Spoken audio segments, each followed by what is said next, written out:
The massive Kilari command ship Eternal Dominion dropped out of hyperspace at the edge of the Sol system, its crystalline hull gleaming in the distant sunlight.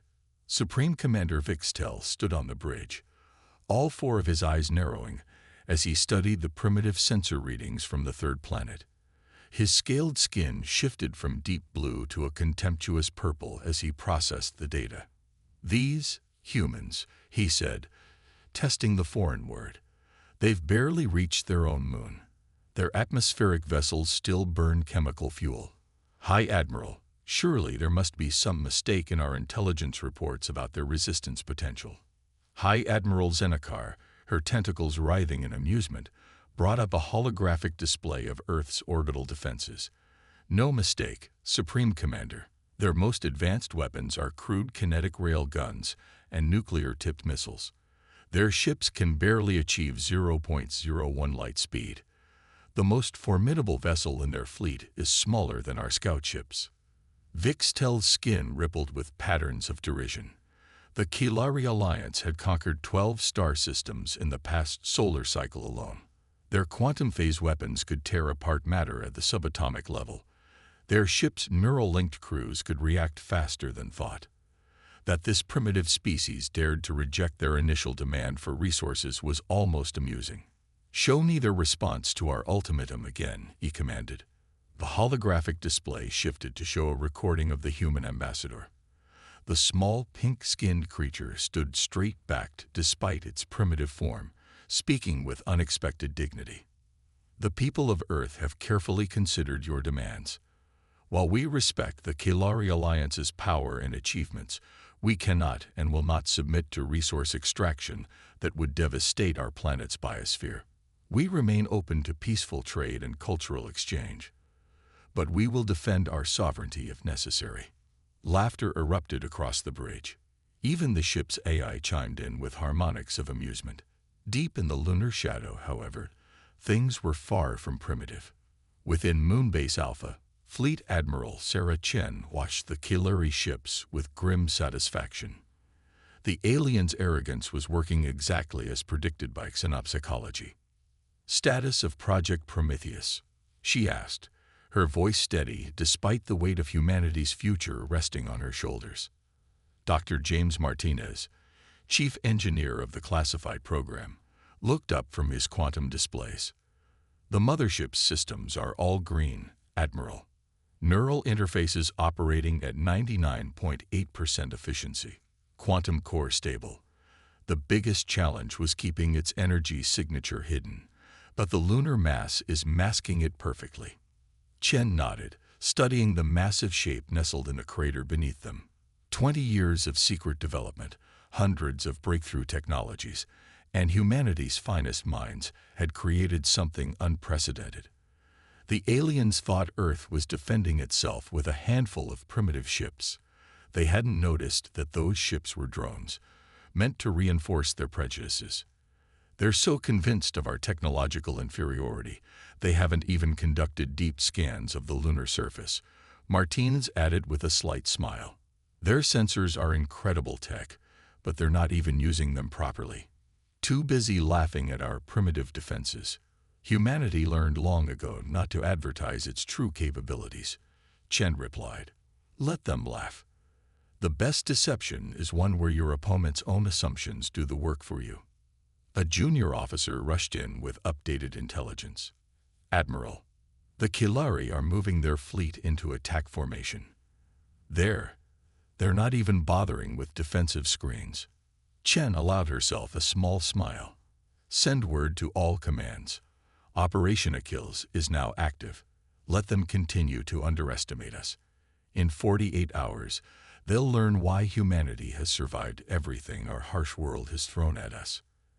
As the Kilari fleet moved forward with casual arrogance, humanity's greatest achievement waited silently in the moon's shadow, its quantum cores humming with enough power to reshape reality itself. The aliens thought they were dealing with primitives who would be easy prey. They were about to learn that humanity's greatest strength was letting others underestimate them. Supreme Commander Vixtel's holographic form towered over the United Earth Council chamber, his scaled skin pulsing with patterns of dominance. The assembled human representatives sat calmly, their composure irritating him more than fear would have.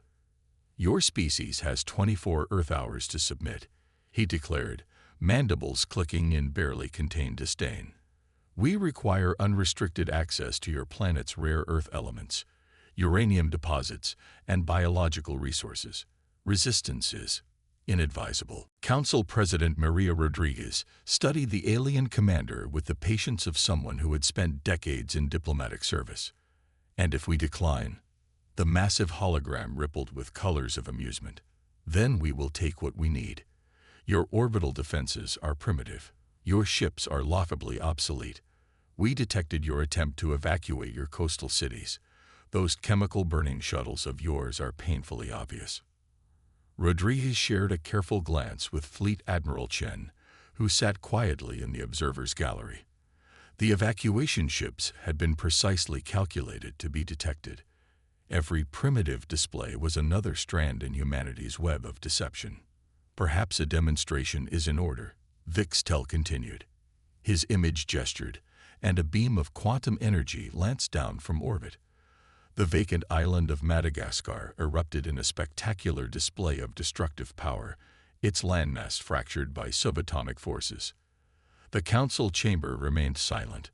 No gasps, no cries of terror, just the software of environmental systems. "You seem unusually calm," Vixtel observed, his lower eyes narrowing. Rodriguez smiled diplomatically. "Supreme Commander, humanity has survived ice ages, plagues, world wars, and our own near destruction of Earth's climate.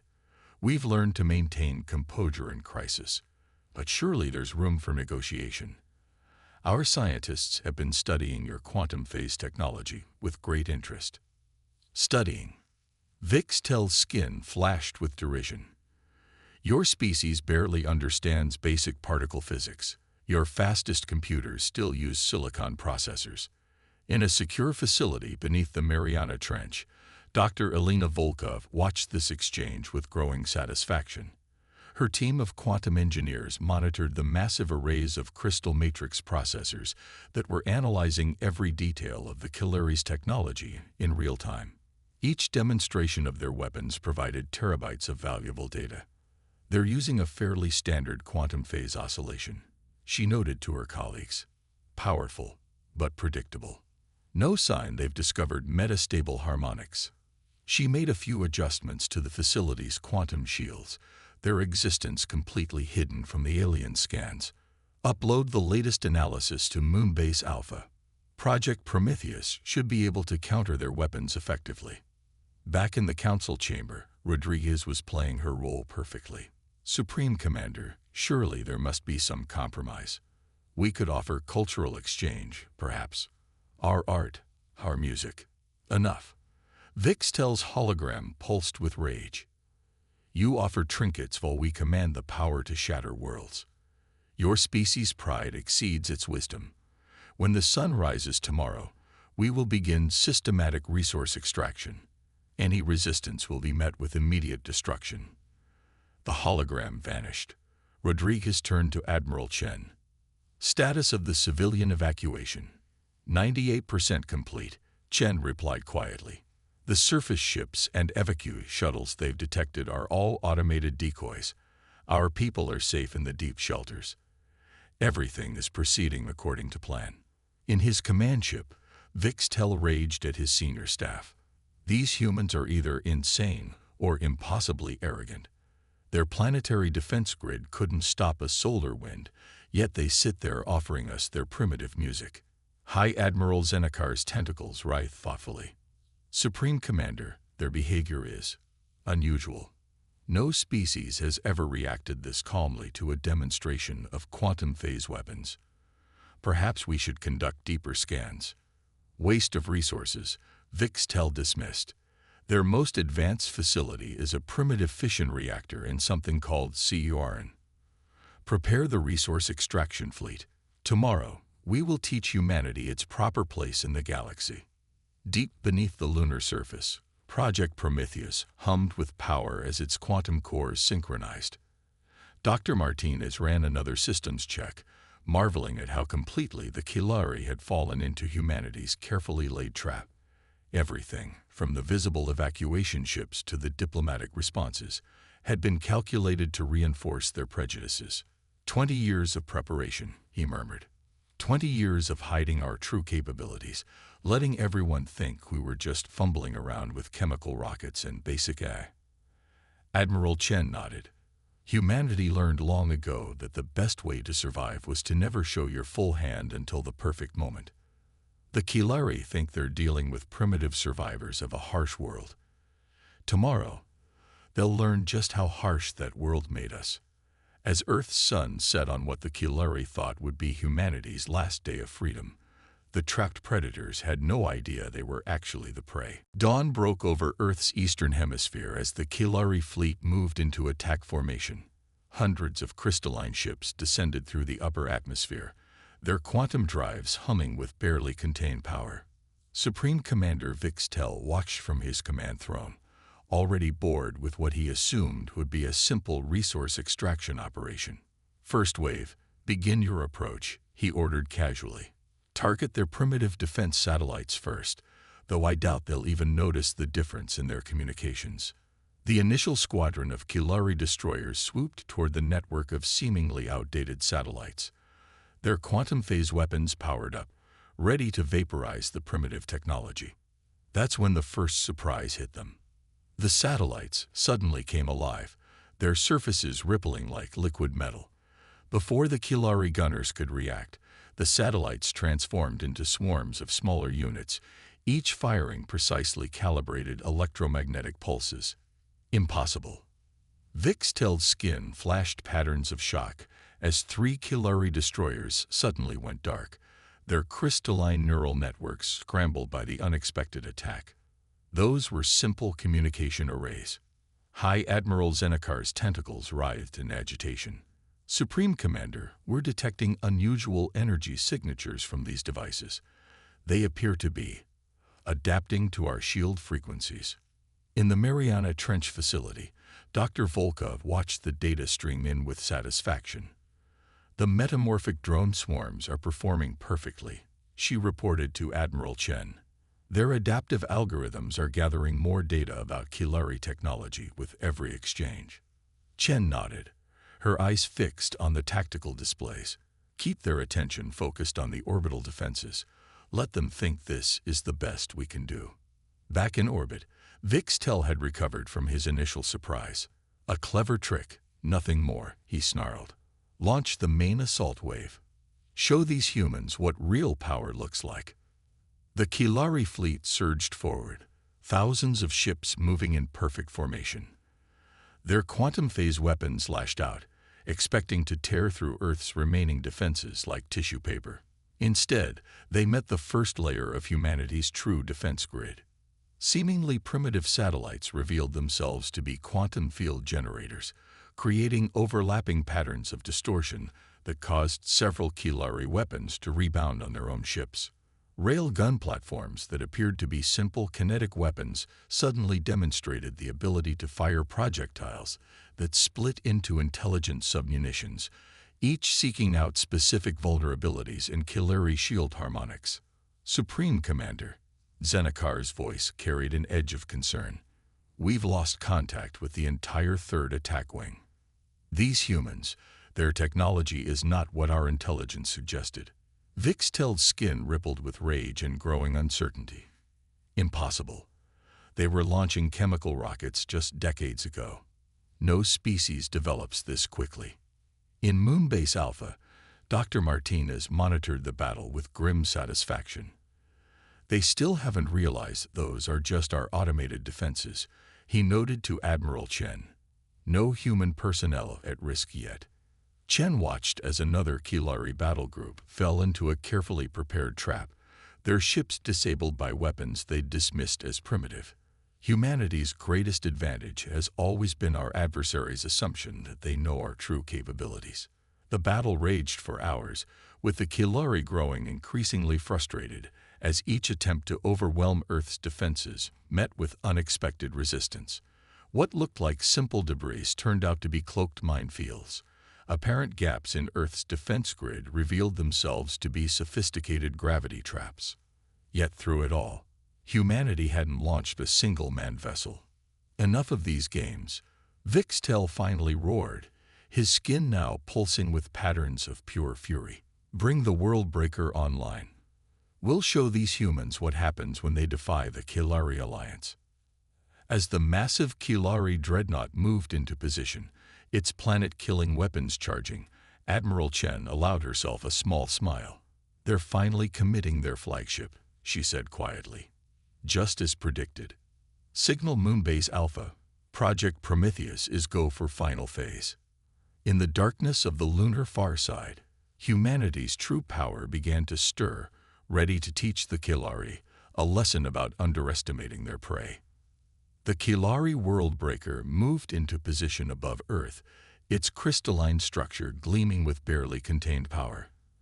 At over 30 kilometers long, it was designed to crack planets open like eggs.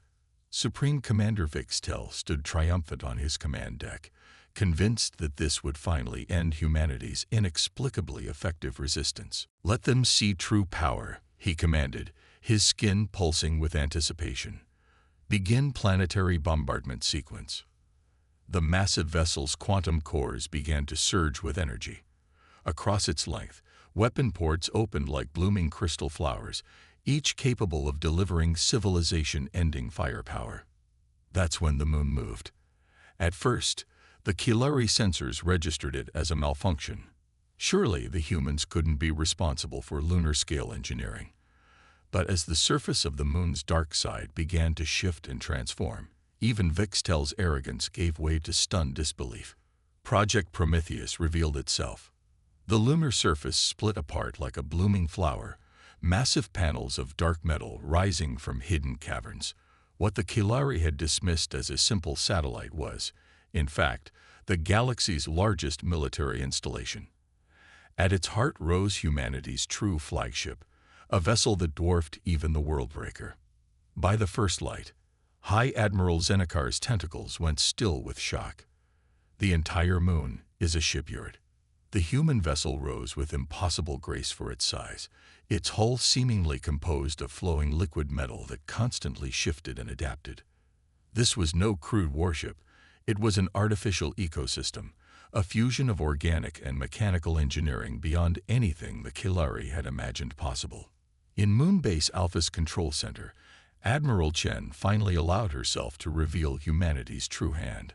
She opened a channel to the entire Kilari fleet. Supreme Commander Vixtel. Her voice carried none of the previous diplomatic deference. Allow me to properly introduce humanity's defense capabilities. This is the TSS Prometheus. We've spent the last 20 years building it inside our moon, while letting everyone believe we were struggling with chemical rockets. The massive human vessel's surface rippled, revealing weapon systems that made the Worldbreaker's armaments look like children's toys. Quantum sensors across the Kilari fleet began screaming warnings as they detected power signatures that should have been impossible. Impossible.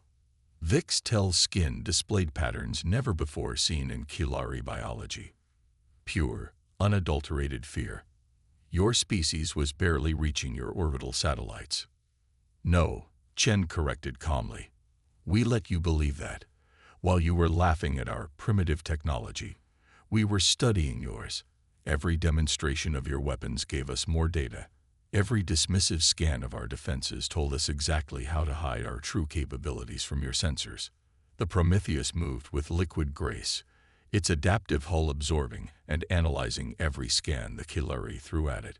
Smaller craft began emerging from its surface, not the crude chemical rockets the aliens expected, but autonomous quantum ships that immediately began establishing a complex defense grid around Earth.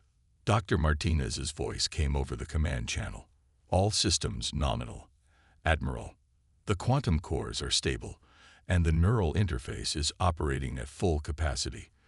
20 years of preparation are about to pay off. In his command chair, Vixtel's arrogance finally shattered completely. All ships, open fire. Deploy all weapons. We cannot allow this level of technology to exist outside the Alliance. The World-Breaker's planet-killing weapons launched their full fury at the Prometheus. For a moment, the space between Moon and Earth lit up brighter than a sun as quantum phase beams, powerful enough to shatter continents, struck the human vessel. When the light faded, the Prometheus hadn't even raised its shields. Instead, its liquid metal hull had perfectly absorbed and analyzed the attack. Across its surface, new structures were already forming, adapting to and improving upon the Kilari weapons technology in real time. A demonstration, then, Chen announced calmly. Let us show you why humanity survived every challenge our harsh world threw at us. Why we learned to hide our true strength until the perfect moment. And most importantly, she paused as the Prometheus's own weapons came online. Why you should never judge a species by its apparent limitations. The Prometheus began to move, its massive form accelerating with impossible agility, and the Kilari fleet faced the horrible realization that they weren't the superior force they'd imagined. They were prey who had wandered into humanity's carefully laid trap. The Prometheus moved through space like a predator finally unleashed, its liquid metal hull reflecting the light of thousands of quantum explosions. The Kilari fleet's formation had devolved into chaos as ships tried desperately to escape the trap they'd willingly entered. Target their command and control systems only, Admiral Chen ordered, her voice steady despite the awesome power at her disposal. We're not here for revenge, just to make a point. The human vessel's adaptive weapons struck with surgical precision. Each shot analyzed Kilari shield harmonics in real time, adjusting frequencies to slip through their defenses as if they weren't even there. Ships weren't destroyed. They were simply disabled, their crews left helpless but unharmed. Supreme Commander Vixtel watched in horror as his mighty fleet was systematically dismantled. How? He demanded over the fleet-wide channel. How did you hide this from us? Because you saw what you expected to see, Chen replied calmly as the Prometheus effortlessly absorbed another blast from the Worldbreaker. Humanity learned long ago that true power lies not in showing your strength, but in choosing the perfect moment to reveal it. The massive human vessel's hull rippled, sprouting new structures that perfectly countered each Kilari tactic. When they tried to concentrate fire, it split into smaller units that attacked from multiple vectors. When they attempted to retreat, it predicted their quantum jump coordinates and arrived ahead of them. In the Mariana Trench facility, Dr. Volkov monitored the battle with professional satisfaction. The adaptive algorithms are exceeding all expectations, she reported. We're not just countering their technology. We're improving upon it in real time. Finally, the Worldbreaker itself found itself surrounded by a web of quantum fields generated by the Prometheus. Its planet-killing weapons, once so terrifying, now seemed crude and inefficient compared to humanity's liquid metal technology. Enough, Chen announced across all frequencies. Supreme Commander, your fleet is disabled. Your flagship is contained. Now shall we discuss terms for a more equitable relationship between our peoples? Vixtel's skin displayed patterns of defeat as he realized the full magnitude of his error. You could have crushed us at any time, he said slowly. Why this elaborate deception? Because humanity doesn't seek dominance, Chen explained. We wanted to ensure that when we revealed ourselves to the galaxy, it would be from a position of unassailable strength, not to conquer, but to prevent anyone from thinking they could conquer us.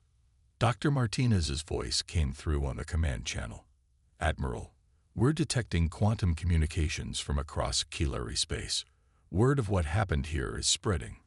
Their entire strategic doctrine was based on being the most advanced civilization in known space. Good, Chen nodded. Let them understand exactly what it means to make assumptions about other species' capabilities. In the days that followed, the galaxy's political landscape shifted dramatically. The Kilari Alliance, once the undisputed technological leaders of known space, found themselves having to reevaluate everything they thought they knew about interstellar civilization. Humanity emerged not as conquerors, but as teachers. The Prometheus became a symbol not of military might, but of the importance of looking beyond apparent limitations. Earth opened diplomatic relations with dozens of species who had previously dismissed them as primitives, sharing their advances in adaptive technology and neural interfaces. The greatest victory, Chen later remarked to the United Earth Council, wasn't in the battle we won, but in changing how the galaxy views not just humanity, but all seemingly primitive species. Never again will the Kelari or others make the mistake of judging a civilization by its apparent level of technology. As Earth's sun set on humanity's first day as a recognized galactic power, the Prometheus settled into lunar orbit, its liquid metal hull still adapting and evolving. It stood as a reminder that humanity's greatest strength had never been in their weapons or technology, but in their patience, strategy, and ability to turn others' prejudices into advantages. Deep in Kelari space, Supreme Commander Vixtel wrote his final report to the Alliance Council. In our arrogance, we thought we were studying them. We never realized they were studying us. Remember this lesson, for in the vastness of space, those who appear primitive may simply be those wise enough to hide their true nature until the perfect moment. The age of deception was over. The age of understanding had begun. And humanity, at last, could take its place among the stars not through conquest, but through the wisdom of knowing when to hide their strength and when to reveal it.